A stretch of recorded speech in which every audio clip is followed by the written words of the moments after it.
감사합니다. 오늘 함께 나눌 언약의 말씀 제목은요, 기드온의 인생 전환점입니다. 지난주도 영원한 작품을 남기는 기다림, 집중, 도전 속에서 이해하셨습니까? 지금 이 시대는 집중하지 못하게 하는 분산과 분열의 흐름 속으로 빠르게 흘러가고 있습니다. 이러한 흐름은 기도가 잘 안 되고 말씀이 안 들리고 예배에 온전히 집중하지 못하도록 신앙생활을 방해하고 있습니다. 이러한 때일수록 저와 여러분은 집중할 이유, 또 집중할 내용, 집중할 방법을 찾고 집중의 힘을 키워서 자신과 현장과 시대를 살리는 증인될 수 있기를 주님의 이름으로 축원합니다. 지난 주일 오후에 저희 교회 이제 우리 성도님들과 함께 광화문 일대에서 펼쳐진 200만 한국교회 연합 기도회에 참석했습니다. 정말 엄청난 사람들이 진짜 빈틈을 찾을 수 없을 만큼 빼곡하게 가득 차 있었고요. 끊임없이 사람들이 계속 몰려오고 있었습니다. 저희는 그 광화문 사거리 그 한복판, 길 한복판에 대형 화면 앞에 이렇게 서 있었습니다. 이렇게 많은 교회와 성도들이 함께 연합해서 찬양하고 그 기도하는 현장을 직접 체험해 보니까 정말 뜨거운 감동과 은혜가 이렇게 몰려왔습니다. 국가와 시대가 직면한 위기 앞에서 한국교회가 이처럼 연합할 기회가 다시 또 올까 생각해 보니까 그래도 아직은 한국교회가 살아있구나. 여전히 한국교회에 소망이 있구나를 보게 되었습니다. 그래서 이곳에 오기를 참 잘했다. 그런 뿌듯함도 느꼈습니다. 은혜로운 찬양과 설교가 이렇게 연이어 진행되었고요. 기도회는 점점 뜨거워졌습니다. 그러다가 헌금 시간이 되었습니다. 갑자기 화면이 확 바뀌기 시작했습니다.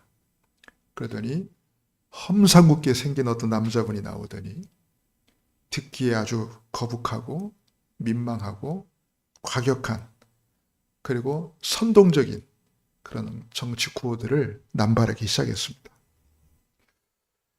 이게 이제 200만이 같이 연합해서 모이는 기도회니까 그래서 어느 극렬 기독교 단체 관계자가 순서를 맡았나 보다라고 처음에는 그렇게 생각을 했습니다. 그런데 갈수록 이번 그 연합기도의 성격과 분위기와는 전혀 맞지 않게 또 그 정도가 너무 과격한 그런 표현들이 계속 나오는 겁니다. 그리고 찬양이 아니라 애국가가 나오고 더 나아가서 나중에는 시위 현장에서나 들어봄직한 그런 선동적인 노래가 막 흘러나오는 거예요. 이 몸이 죽어서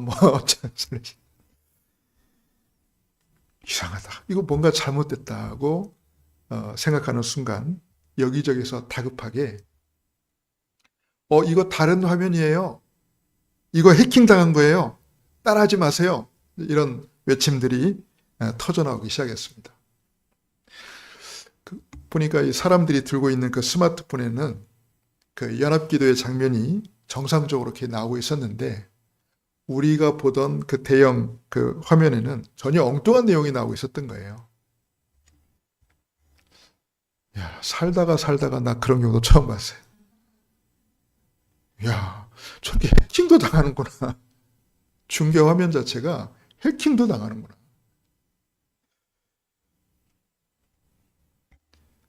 야, 그 순간 조금 전까지 가슴을 뜨겁게 하던 감동과 은혜가 확 사라지더라. 막 짜증과 분노가 속에서 올라오더라고요. 우리 주변에 있던 다른 분들도요. 다 뿔뿔이 흩어지기 시작했습니다. 저는 이렇게 생각이 됐어요. 야, 이건 명백한 성령 회방죄다. 하나님 앞에서 뜨겁게 기도하던 사람들에게 찬물을 확 끼얹고 지금 흩어버린 이건 분명한 성령 해방죄다. 물론 세상법으로는 성령 해방죄라는 항목 자체가 없습니다만은, 그러나 하나님의 법과 질서 앞에서는 이건 엄중하게 다뤄야 되고 마땅히 책임을 물어야 될 명백한 중범죄가 틀림없었습니다. 내 속에서요, 그 사람들에 대한 막 저주가 나오더라고요. 너네들 평생 되는 거 있나 봐라. 그딴 식으로. 너네들은 죽어도 안 될 거야. 마음에 아쉬움과 안타까움을 가득 안고 돌아오면서 많은 생각을 하게 되었습니다. 왜 사람들은 전부 남의 탓만 하려는 걸까? 남 탓만 하잖아요. 그죠? 특히 정치권 사람들은 왜 전부 상대방 탓으로 자꾸 돌리려 할까? 국가가 이 지경이 된 것이, 내가 불행한 것이 전부 남 탓이라는 겁니다. 오늘 그 자리에 모였던 사람들은 누굽니까? 위기에 빠진 국가와 시대를 보면서 하나님 앞에서 자신의 잘못을 돌이키고 하나님 앞에 온전히 엎드려서 다시금 하나님 주시는 은혜와 사명을 회복하려고 모인 거 아닙니까? 근데 그들을 마치, 저희들을 마치 비웃기라도 하듯 그 자리에 참으로 그냥 확 끼얹어버릴까. 진짜 이상했다니까. 그 자리에 하원이도 있었지만, 아니 이렇게 은혜롭게 진행되다가 갑자기 화면이 딱 바뀌더니 어떤 남자가 딱 올라더니 이런다고 되는 게 뭐가 있습니까? 막 그러면서 이거 가지고 안 됩니다. 뭐지 저거? 뭐지? 진짜 이상했거든요. 봤더니 그게 해킹을 당한 거였어요. 야, 그들이 어떤 사람들인가? 진짜 하나님의 은혜가 없는 사람이구나. 여러분, 가장 큰 치유 대상자가 누군지 압니까? 하나님의 은혜가 없는 사람들. 지옥과 천국의 차이가 결정적으로 뭔지 압니까? 지옥은 하나님의 은혜가 없는 곳입니다. 그게 지옥이에요. 하나님의 은혜가 없는 곳이 지옥이에요. 야, 진짜 하나님의 은혜가 없는 사람들. 가장 큰 치유 대상자구나. 저들이 하나님의 은혜가 없다 보니까 아무 힘이 없으니까 맨날 남 탓만 하고 있는 거예요. 자신들을 돌아볼 생각을 안 하고 자신들이 하나님 앞에 서야 될 생각을 안 하고.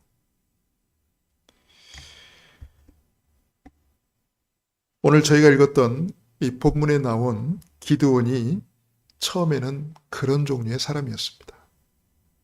자신과 국가의 불행이 이 쳐들어온 미디안 탓이고 자신들을 돌보지 않은 하나님 탓이라고 원망했던 사람이었습니다. 힘이 없으면 그렇습니다. 여러분 가만히 생각해 보세요. 여러분 어떤 문제가 생기거나 어려움이 생기면 자신을 돌아봅니까? 아니면 그 사람 잘못이라고 탓합니까? 그 사람 때문이라고 그 사람을 탓합니까? 혹시라도 여러분이 어떤 문제와 어려움이나 뭐가 안 됐을 때에 그를 다른 사람의 잘못이고 다른 사람의 문제라고 만약에 탓을 했다면 결정적으로 나에게는 힘이 없다는 증거입니다. 왜 남 탓을 합니까? 나에게 힘이 없으니까요. 기드온이 왜 세상 탓을 하고 하나님 탓을 했을까요? 힘이 없어서요. 자, 그랬던 기드온이었는데 이 모든 것이 새롭게 뒤바뀌는 인생의 대전환점을 맞이했습니다. 저는 여러분이 예배 때마다 인생이 완전히 새롭게 변화되는 대전환점의 시작이 되기를 간절히 축원합니다.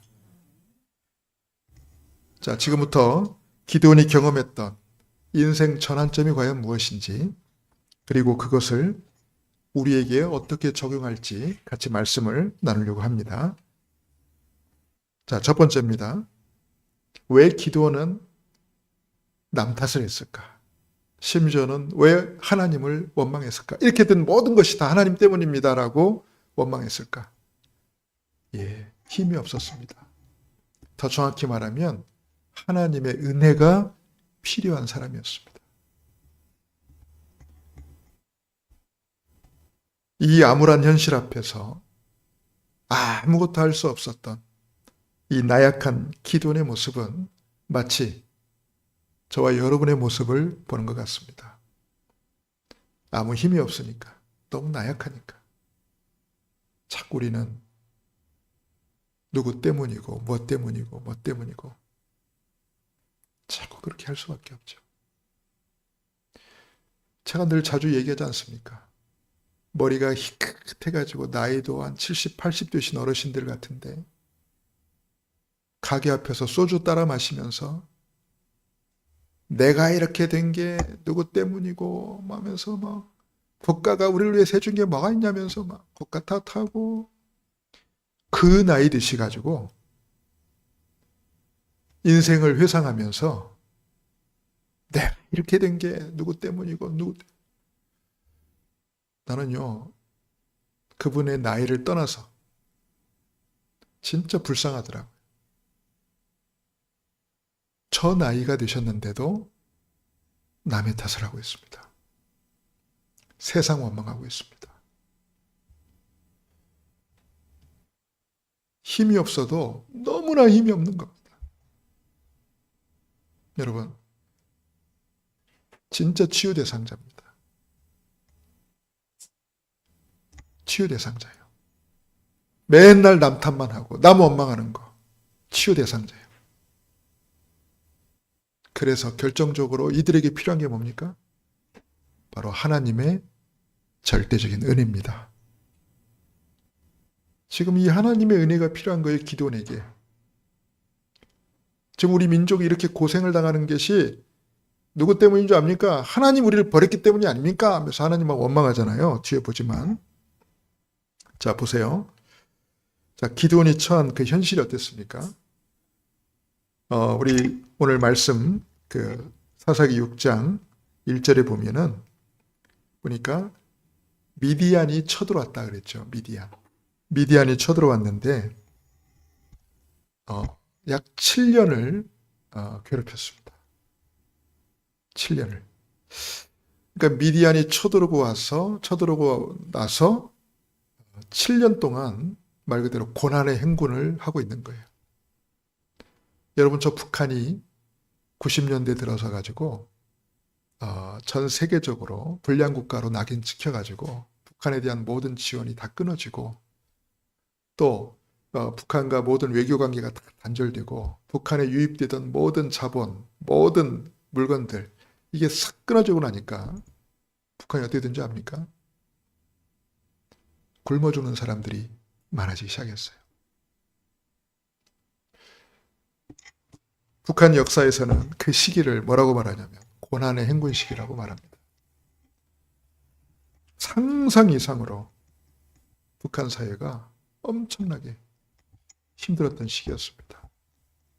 그때 굶어 죽은 사람만 대략 몇백만 명이라고 그래요. 무슨 전쟁 시기도 아닌데 평화 시기에 그런 일들이 일어났었죠. 여러분, 지금 미디안이 침략을 했는데 지금 7년 동안 이스라엘을 지금 괴롭히고 있는 거예요. 그러다 보니까 2절에 보면 이스라엘 사람들이 도피 생활을 합니다. 어떻게 도피 생활하죠? 산에다가 굴을 파고 막 웅덩이를 파고 산성을 지어서 그 속에서 다 이 도피 생활하는 피난 생활하고 있는 거예요. 근데 여러분, 죽음보다 더한 고통이 뭔지 압니까? 죽음보다 더한 고통. 4절에 보면 이 미디안 사람들이 막 떼거지로 몰려온 겁니다. 근데 미디안뿐만 아니라 아말렉 동방 사람들, 그러니까 막 어마어마한 사람들이 쳐들어와 가지고는 진을 치고 전 지역의 토지 소산을 멸하여, 그러니까 농사를 짓고 얻은 그런 모든 것들을 싹 다 뺏어가고 아예 농사도 못 짓도록 황폐화시키고, 심지어는 뭡니까? 이스라엘 가운데 먹을 것을 남겨두지 아니하며 양이나 소나 나귀도 남기지. 그러니까 여러분, 식물이든 동물이든 먹을 것을 하나도 남김없이 다 없애버렸어요. 여러분, 이 상태로 7년을 버틴다? 사는 것도 기적이죠. 사는 게 고통일 겁니다, 여러분. 사는 게 고통. 차라리 죽는 게 오히려 더 편할 수 있어. 살아있는 것 자체가 고통이라, 이거. 여러분은 배고픔의 고통을 느껴본 적이 있습니까? 너무 많이 먹어서 문제고, 안 먹는다고 혼나죠? 여러분, 정말 이 배고픔의 고통. 저는 물론 이렇게 막 배고픔의 고통을 막 크게 느껴보는 그러진 않았지만, 우리 부모 세대, 특히 전쟁 이후에 또 전쟁을 보낸 그런 부모 세대, 여러분 할아버지, 할머니 세대, 이 얘기 들어보면 진짜 눈물 나요. 진짜 들에 나가지고 먹을 수 있는 것은 죄다 다 뽑아먹고 막 긁어먹고 막 그랬대잖아요. 나무 껍질을 갖다가 뽑아가지고 그거를 먹고, 나무 껍질을 막 벗겨가지고 그 안에 연한, 세상 여러분, 나무를 먹어요. 나무 그 연한 부분을 벗겨내가지고 뿌리도 뽑아먹고 잎을 저 풀도 탑도 뽑고. 그러니까 쌀이 없으니까요, 쌀은 요만큼 집어넣고 그 안에다 이것저것 다 같이 넣어가지고 밥을 하고. 상상이 안 가죠, 여러분. 지금 기드온이 처한 현실이 지금 이렇습니다.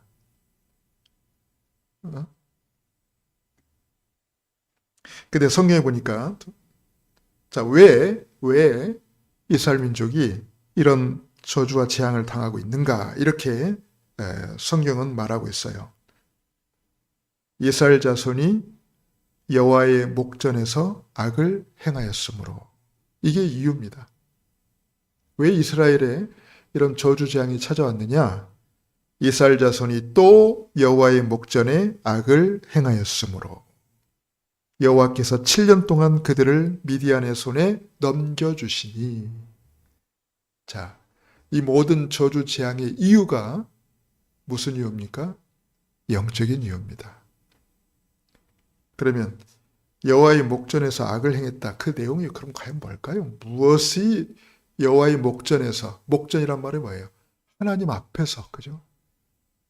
하나님 앞에서 악을 행했다. 대체 그 악을 행했다는 그 내용이 뭘까요? 8절에서 10절 나오죠. 자, 정확히 보면 볼까요? 하나님께서 한 선자를 보내가지고 이스라엘을 책망하십니다. 뭐라고 책망합니까? 나는 너희를 애굽 땅 종되었던 데서 인도해낸 너희 하나님 여호와 아니냐? 너희들이 내 앞에 서야 되는데, 내가 너희들을 갖다가 종된 땅에서 건져내서 내가 이 땅을 너희에게 주었지 않냐? 그런데 왜 너희를 구원하신 하나님을 섬기지 않고 내가 너희에게 그렇게 하지 말라고 말한, 왜 이 땅에 사는 사람들이 믿고 있는 그 이방신, 왜 그 신들을 섬기느냐? 나를 두려워해야 되는데 왜 내가 하지 말라고 한 그 이방 신들을 너희가 섬기느냐?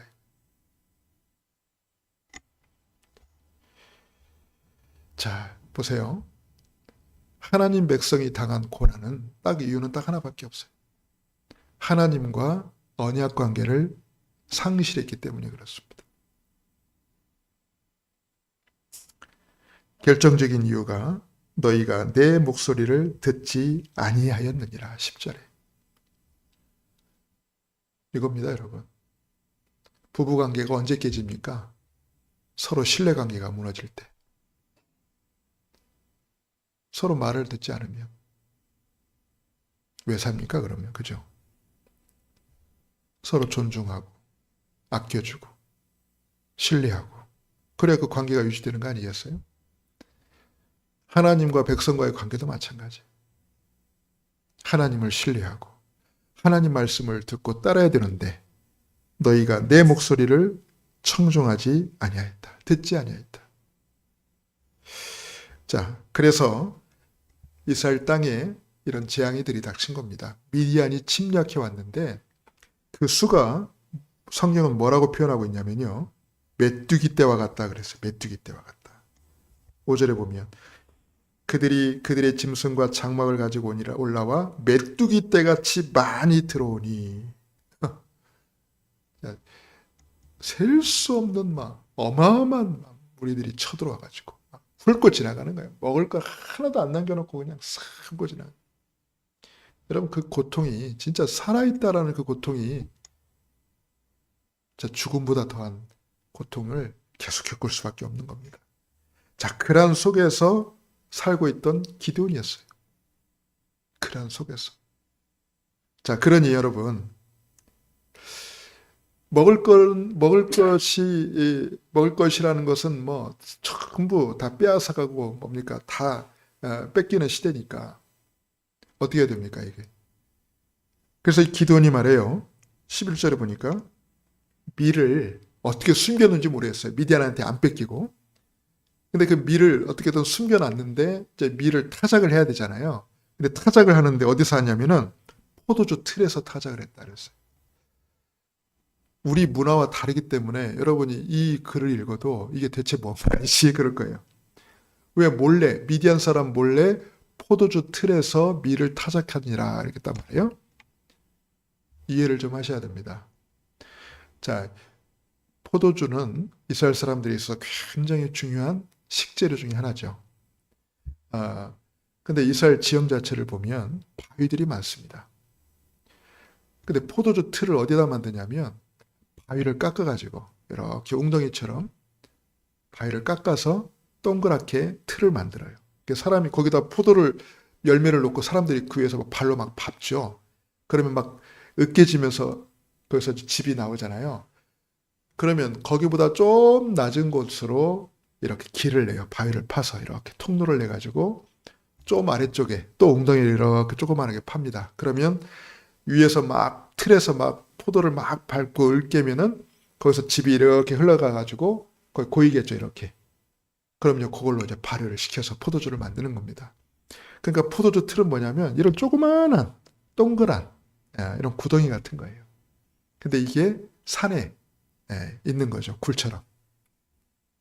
아니 여러분 밀을 타작하려면 어디서 해야 됩니까? 넓은 마당에서 이렇게 해야 되는데 그랬다가는 금세 빼앗기니까 포도주 틀에 숨어가지고 그래서 몰래 타작하고 있는 실정이에요. 여러분 이해가 되시죠? 안 들키려고 미디안 사람들한테 안 들키려고 들키는 순간 빼앗기고 죽기도 하니까 말이에요. 자, 그런 처절한 환경입니다. 자, 그때 여호와의 사자가 기드온에게 나타나서 말합니다. 12절에 뭐라고 말하죠? 큰 용사여 여호와께서 너와 함께 계시도다. 다짜고짜 만나자마자 처음 봤는데 당신 나 알아요? 처음 봤는데 큰 용사여 여호와께서 너와 함께 하시도다. 제일 황당한 게 누구였습니까? 기드온이죠. 신뢰합니다도 아니고 갑자기 딱 나타나더니 큰 용사여 여호와께서 너와 함께 하시도다. 그러니 여러분 13절에 보세요. 뭐 말이 되는 소리를 해야지. 그러니까 13절에 오 나의 주여. 자, 이제 여기서 기드온의 속마음이 이제 나오죠. 여호와께서 우리와 함께 계시면 어찌하여 이 모든 일이 우리에게 일어났나이까? 그 처절한 상황을, 그 힘들고 어려운 상황을 기드온이 이 한마디에 다 녹여낸 겁니다. 지금 우리가 당하는 거 안 보십니까? 지금 우리가 겪고 있는 이 고난을 안 보시나요? 우리가 지금 7년 동안 진짜 죽음보다 더한 이 고통 속에 있다는 거 모르십니까? 진짜 하나님 계시면 이래도 되는 거예요? 어찌하여 이 모든 일이 우리에게 일어났나이까? 아니 우리 조상들과 함께 하셨던 그 하나님, 어마어마한 그 기적과 능력으로 우리 조상들에게 역사하신 그 하나님은 대체 어디 계십니까? 지금 뭐 하고 계십니까? 그 모든 이적이 어디 있습니까? 그래서 기도니 마지막 한 말이 뭡니까? 여호와께서 우리를 버리셨습니다. 그래서 저 미디안 사람의 손에 우리를 넘겨주신 겁니다. 기도원의 깊은 원망, 불평, 상처. 차라리 하나님을 몰랐다면 이런 말도 안 할 거예요. 처음부터 기대를 안 했으니까. 근데 하나님을 믿는 사람이잖아요. 하나님을 믿는 사람이 이렇게 하나님이 안 계신 것 같은 이런 환경을 만났을 때 그 절망감이란 엄청난 거죠. 안 그렇습니까, 여러분? 내가 조금이라도 신뢰하고 있는 사람이 나에게 아무것도 안 했다? 그때 절망감은 엄청납니다. 어떻게 아무것도 안 하실 수가 있지? 자, 그런 절망감. 자, 그때 여호와의 사자가 두 번째 말을 하죠. 14절에 너는 가서 너의 힘으로 이스라엘을 미디안의 손에서 구원해라. 내가 너를 보낸 것이 아니냐. 즉 내가 너에게 온 이유가 이것 때문이다. 네가 너의 손으로 미디안 사람의 손에서 네 백성을 구원해라. 이 말은 이제 쉽게 말해서 기도원의 소명이죠. 네가 이제 하나님의 일을 위해서 부름받았다 이 말이에요. 소명이에요. 엘리야가 엘리사를 불렀던 것처럼 자 내가 너를 부르니까 네가 일어나서 가서 구원해라. 그 말이에요. 그랬더니 15절에 기도원이 또 말하죠. 그러나 기도원이 그에게 대답하되 오 주여 내가 무엇으로 이스라엘을 구원하리까. 쥐뿔도 없습니다. 내가 뭐 가지고 구원합니까? 내가 지금 가정에 뭐가 있습니까? 내가 지금 기도원의 외모는 모르겠어요. 내가 키가 큽니까? 얼굴이 잘생겼습니까? 근데 나는 가진 게 아무것도 없습니다. 일단 집안 배경을 얘기하죠. 나의 집은 므낫세 중에 극히 약하고 므낫세 지파 사람인데 그 므낫세 지파 중에도 우리 집안은 제일 약한 집안이고 또 우리 집 안에서도 우리 가정 안에서 나는 가장 작은 자, 막내인가 봐요. 나는 가장 작은 자입니다. 근데 내가 뭘 할 수 있습니까? 기도원의 입장에서는 당연하죠. 그러니까 나는 한마디로 아무 힘이 없다. 나는 지금까지 그냥 말 그대로 한쪽에 찌그러져 가지고 쥐죽은데 이렇게 조용히 살고 있었는데 그때나 지금이나 내가 달라진 건 하나도 없다. 내 인생에 과연 무슨 변화가 있을 것이며 과거에도 그랬던 것처럼 지금도 나는 할 수 있는 게 아무것도 없습니다. 이 말이에요. 굉장한 절망이 담겨있는 기도원의 말이기도 하죠. 우리 모습이 그러지 않을까요? 과거나 지금이나 내가 달라진 게 뭐가 있어요? 우리 집이 달라졌습니까? 내 환경이 바뀌었습니까? 그런데 내가 뭘 할 수 있다고? 내가 뭘 할 수 있다고? 그때 세 번째 여호와의 사자가 기드온에게 건넨 말이 16절에 나옵니다. 내가 반드시 너와 함께 하리라. 아멘입니까? 내가 반드시 너와 함께 하리라. 네가 미디안 사람 치기를 한 사람을 치듯 하리라. 말 그대로 우습게 이길 것이다. 미디안 사람을 네가 가볍게 이길 것이다. 그런데 그 이유가 뭐라고요? 하나님, 내가 너와 반드시 함께 하리라. 여러분, 하나님의 은혜가 무엇입니까? 하나님의 은혜 중에 은혜가 무엇입니까? 나에게 큰 돈이 생기는 걸까요? 그것도 은혜이긴 하지만 결정적 은혜는 아닙니다. 나에게 큰 집이 주어지는 거? 그것도 은혜긴 은혜죠. 감사할 일이지만 그건 눈에 보이는 것이고 진짜 눈에 안 보이는 결정적인 게 뭔지 압니까? 내가 너와 반드시 함께 하리라. 아멘입니까? 아멘 소리가 약하네. 그래도 하나님 나에게 거금을 쥐어주셔야, 그래도 하나님 나에게 뭐 엄청난 좋은 집을 주셔야, 그거는요, 내가 그릇이 되면 주어질 겁니다. 그런데 진짜 중요한 은혜는 뭐냐면 내가 너와 반드시 함께 하리라. 여러분, 이 사실이 믿어질 때 마음 깊은 곳에서부터 막 든든함이 확 차올라야 돼요. 여러분에게 이 믿음이 주어지면 사실은 모든 거 다 끝났습니다. 이 한마디로. 자, 두 번째입니다. 인생의 대전환점을 맞이한 기도원입니다. 첫 번째 전환점이 뭐죠? 바로 우리가 읽었던 이 본문에 나오는 여호와의 사자와의 만남이에요. 이게 첫 번째 전환점이에요. 그러니까 여호와의 사자가 기드온이 숨어서 몰래 밀을 타작하고 있는 곳에 와가지고 기드온과 접촉을 했지 않습니까? 첫 마디가 큰 용사여 여호와께서 너와 함께 하시도다. 난 아무것도 아니고 아무 힘도 없고 막 항변하는 기드온에게 아니다. 내가 반드시 너와 함께 할 것이다. 그랬단 말이죠. 근데 이제 기드온이 말해요. 이제 그래도 의심이 가잖아요. 이 진짜 여호와의 사자인지. 뭘 무슨 여호와의 사자라는 무슨 신분증을 가지고 다니는 것도 아니지. 한번 저 민증 한번 까보실래요? 하면서 딱 발급처 하나님 나라에 뭐 이거 그것도 그걸 보여줄 수 있는 것도 아니고. 그래서 잠깐만 기다리시라고. 내가 당신을 위해서 음식을 준비하고 있다고. 그래가지고 그 없는 마당에 여러분 미디안이 싹 약탈해 갔잖아요. 근데 기드온이 가져온 거 보실래요? 염소 새끼 한 마리, 염소 고기. 그리고 무슨 어디서 나는지 모르죠. 곡식가루로 만든 무교병. 그러니까 발효되지 않은 빵을 가져오고요. 그 다음에 스프, 국을 가져왔다 그랬어요. 야, 이거 보면 잘도 숨겨놨어요. 기드온 가족이 잘도 숨겨놨어. 자, 이걸 가지고 온 겁니다. 그랬더니 여호와의 사자가 그걸 바위에다가 올려놓으라고 그랬어요. 그 염소 고기하고 그 무교병을 바위에 올려놓고 국을 그 위에다가 부으라고 그랬어요.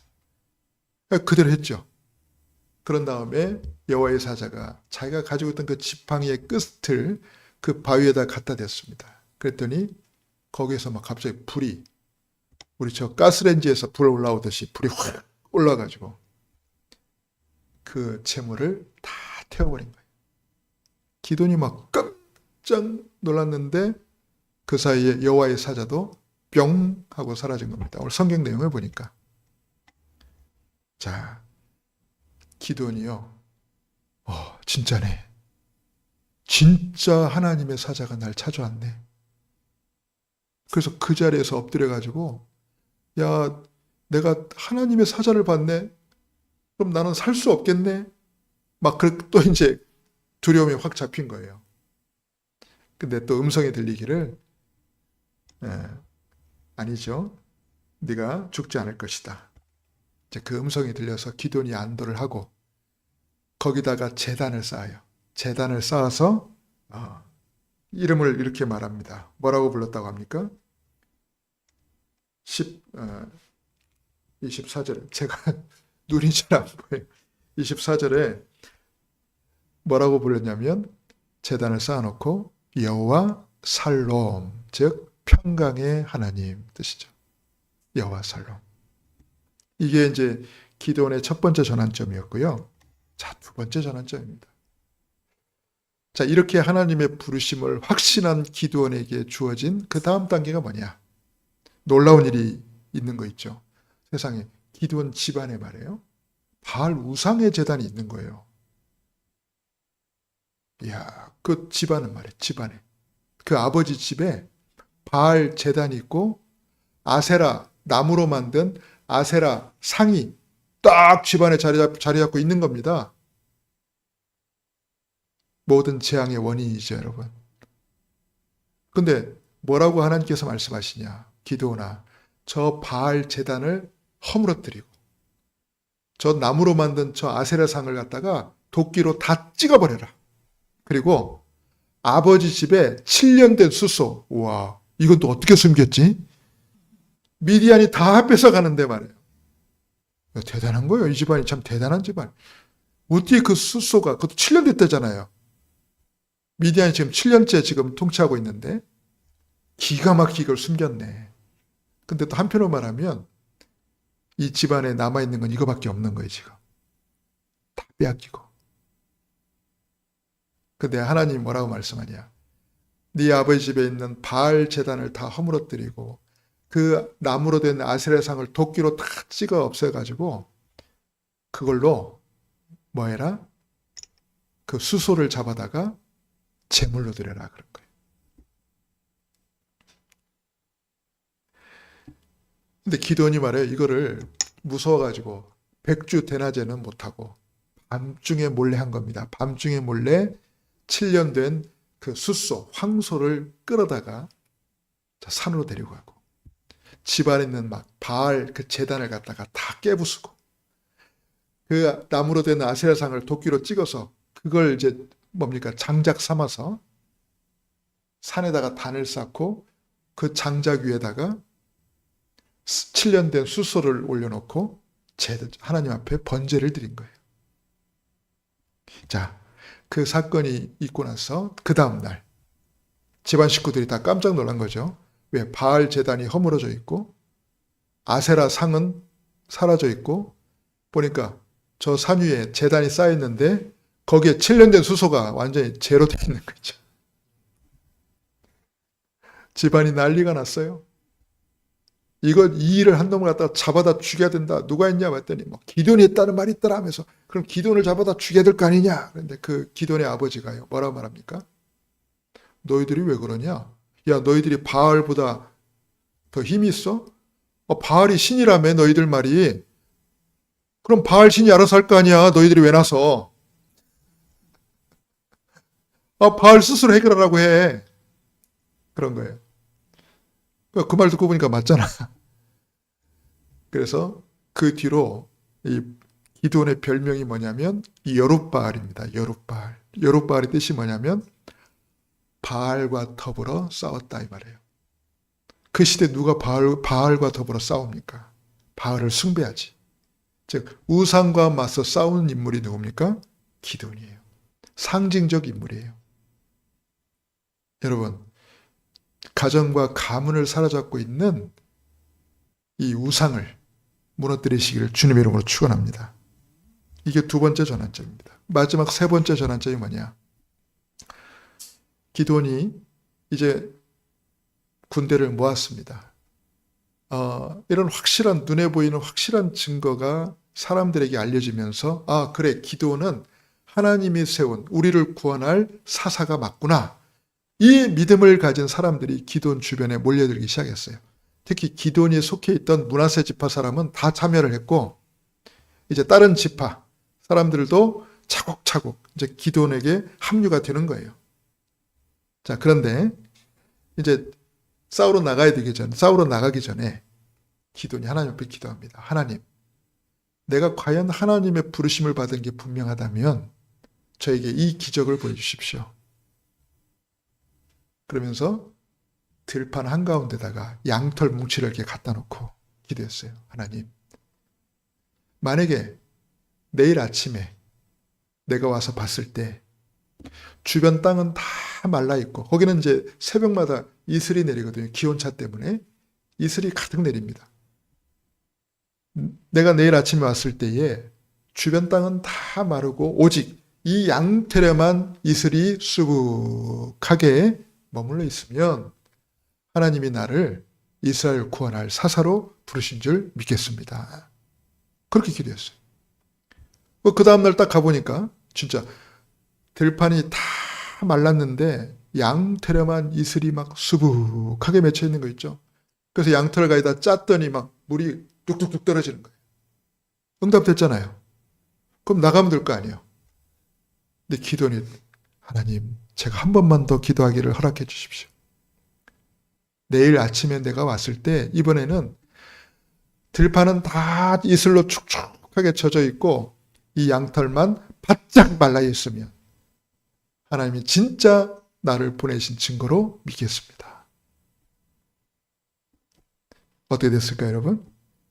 그 다음날 기돈이 와보니까 주변 들판은 다 이슬로 축축하게 젖어 있는데 세상에 양털만 그냥 햇빛에 바싹 마른 것처럼 막 뽀송뽀송한 거 있죠?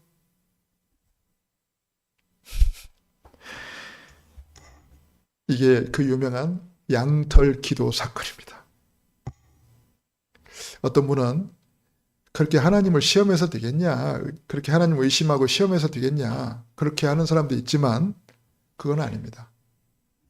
이거는 하나님을 의심해서가 아니라 더 큰 확신을 가지고, 말 그대로 요즘 유 목사님 계속 메시지 나오잖아요. 300%를 가지고 나가는 그 중심이에요. 100%도 아니고 300%를 가지고. 확인이 되면 될수록 더 확신은 커지는 거 아닙니까? 하나님의 응답을 계속 확인해 나가려는 기도원의 중심입니다. 저와 여러분이 이 응답의 주역 되기를 주님의 이름으로 축원합니다. 마지막 포럼 주제 드리고 마칠게요. 여러분, 진짜 문제가 뭘까요? 진짜 이게 환경 때문에 그렇습니까? 환경이 문제입니까? 진짜 문제가 뭡니까? 이게 사람 때문입니까? 진짜 문제가 뭡니까? 이유 없이 나를 자꾸 괴롭히고 핍박하는 그 때문입니까? 그래서 내가 원망하고 불평하고 실망하고 낙심하고 자꾸 남의 탓으로 돌리는 겁니까? 여러분 오늘 분명히 결론 내시길 바랍니다. 진짜 문제가 뭔지 압니까? 내게 하나님의 은혜가 없는 것입니다. 내게 하나님의 은혜가 없는 거예요. 여러분, 내게 하나님의 은혜가 떨어지면 당장 남 탓으로 모든 게 바뀝니다. 그래서 저와 여러분이 진짜 집중해야 될 이유가 뭔지 압니까? 하나님 은혜를 회복하기 위해서입니다. 나를 돌아봐야 돼요. 자꾸 주변 보지 말고 나부터 점검해야 돼요. 과연 내가 하나님과 올바른 관계를 누리고 있는지, 올바른 언약관계 속에 있는지 이것부터 빨리 확인해야 돼요. 그래야 하나님 주신 은혜가 나에게 회복되는 겁니다. 이때부터 본격적인 하나님 역사가 일어나게 될 줄 믿습니다. 여러분, 이때 변화가 돼요. 마지막으로 이 말씀 드릴게요. 여러분 진짜 변하고 싶습니까? 바뀌고 싶습니까? 변화되고 싶나요, 여러분? 어제 내 모습, 오늘 내 모습, 내일 내 모습이 똑같이 가고 싶습니까? 아니면 매일 새롭게 변화되고 싶습니까? 하나님의 사람으로 매일 새로운 능력 속에 들어가고 싶습니까? 아니면 늘 이 모습 이대로 바뀌는 거 없이 그냥 찌질한 이 모습으로 늘 살고 싶습니까? 기도원에게 전환점이 없었다면 기도원은 성경에 나오지도 않았겠죠. 그냥 미디안 통치 시기에 그냥 평범하게 조용하게 그냥 쥐죽은 듯이 그냥 겨우 목숨만 연명하며 살았겠죠. 근데 그에게 하나님의 은혜가 임하고 인생의 대전환점이 이루어지면서 기도는 성령의 증인이 됐어요. 국가와 민족을 살리는 하나님의 사람이 되었어요. 저 여러분도 이 응답 속에 들어갈 수 있습니다. 오늘부터 저와 여러분에게 이런 중요한 전환점이 있기를 주님의 이름으로 축원합니다. 기도하겠습니다. 살아계신 하나님, 은혜를 감사드립니다. 세상과 하나님을 원망하며 한없이 나약한 상태로 주저앉아 있던 기도를 하나님은 찾아주시고 하나님의 사람으로 세워주셔서 은혜 주셔서 민족을 살리게 하시고 시대를 살릴 수 있도록 역사하심을 믿고 감사를 드립니다. 우리도 기도원처럼 자신과 세상을 원망하며 살 때가 많았습니다. 심지어 하나님을 원망할 때도 많았습니다. 이러한 저일지라도 이러한 우리들일지라도 기도원에게 베푸셨던 그 은혜를 주시고 기도원을 바꿨던 전환점을 허락하셔서 하나님의 사람으로 새롭게 거듭나게 하옵소서. 우리 주 예수님의 이름으로 감사하며 기도하옵나이다. 아멘.